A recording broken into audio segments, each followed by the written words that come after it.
위턱과 아래턱이 잘 맞물리지 않아서 말하고 먹는데 문제가 있는 사람이 있습니다. 부정교합 환자입니다. 방치하면 심각한 합병증으로 이어질 수 있습니다. 치아 건강에 대한 관심이 높아지면서 교정 치료를 받는 사람들이 늘고 있습니다. 아무래도 이제 입이 못 났으니까 웃는데 좀 눈치도 보이고. 어렸을 때부터 이제 턱이 자꾸 나옴으로써 이제 가끔씩 이제 턱을 가릴 때도 있고 아니면은 뭐 밖으로 잘 안 나갈 때도 있고 해가지고. 부정교합은 단순히 외관상 문제에 그치는 것이 아니라 정신적 스트레스로 이어집니다. 부정교합으로 인해 여러 가지 불편을 겪고 있는 20대 여성입니다.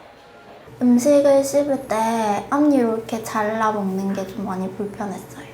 친구들이나 가족들하고 있을 때는 괜찮은데 아무래도 다른 사람들이랑 처음 본 사람들이랑 있으면 더 낯가리게 되고 말도 잘 안 하게 되고.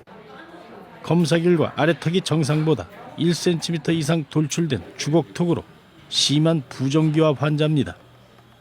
이렇게 주걱턱이나 무턱 또는 얼굴이 비대칭한 경우에는 윗니와 아랫니가 서로 맞물리지 않게 되는데요. 이것이 치아와 잇몸병은 물론 심각한 발음장애나 소화장애로 이어질 수 있습니다.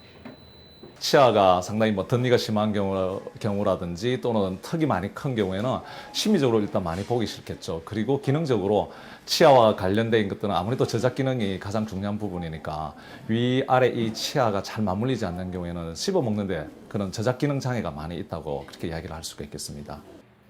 그런데 부정교합 교정은 치료 기간이 길어 여러 가지 제약이 따를 수 있습니다.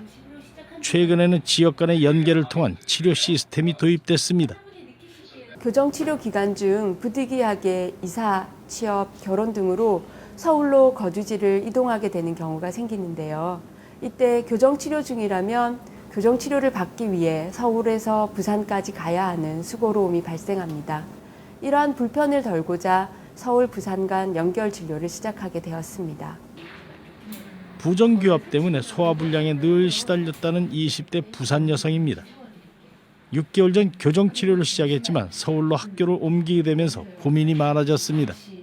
서울에 있는 시간이 더 많은데 교정을 한 달에 한 번 정도는 내원을 해야 되는데 모니터를 통해서 이렇게 치료를 똑같이 부산에서 받는 것처럼 받을 수 있으니까 그 점이 가장 큰 장점인 것 같아요. 부정교합은 일상생활 습관이 매우 중요합니다. 이 여성은 음식을 한쪽으로만 씹거나 팔로 턱을 괴는 행동을 하지 않도록 노력하고 있습니다.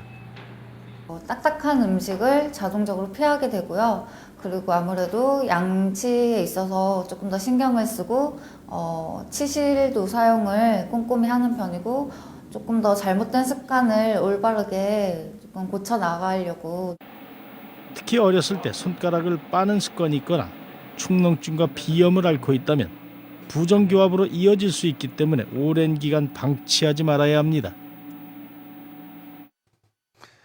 손이 저리거나 아파서 아무 일도 할 수 없다는 사람이 늘고 있습니다. 손목